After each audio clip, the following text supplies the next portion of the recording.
नमस्कार मित्रांनो आणि लाडक्या बहिणींनो, सर्वांना माझा नमस्कार।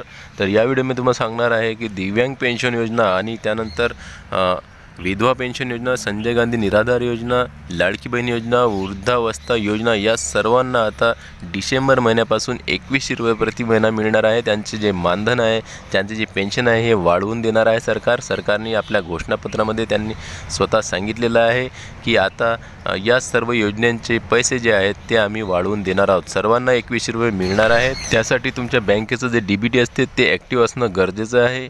तुमची बँकेची जी केवायसी आहे ती लवकरात लवकर करून घ्या। त्यानंतर राशन कार्डची जर केवायसी केलेली नसेल तर राशन कार्डची केवायसी सुद्धा करून घ्या, कारण की राशन कार्डमधून सुद्धा आता नाव कटणं सुरू झालेलं आहे। तुमचं जर नाव त्या राशन कार्डमध्ये नसेल तर मग तुम्हाला अशा योजनांचा लाभ मिळणार नाही। सरकारी योजनांचा तुम्ही राशन कार्डचं जे केवायसी आहे ते सुद्धा करून घ्या, कारण की राशन कार्डसुद्धा प्रत्येक योजनेला लागत असते।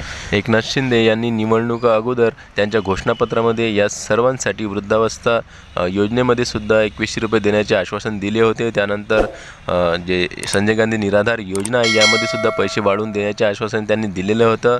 त्यानंतर दिव्यांगांना सुद्धा पैसे वाढवून देणार असं त्यांनी सांगितलं होतं आणि 2100 रुपये मिळणार आहेत सर्वांना। तर खूप मोठी आनंदाची बातमी आहे। तर या सर्व योजनांमध्ये आता 2100 रुपये प्रति महिना मिळणार आहे।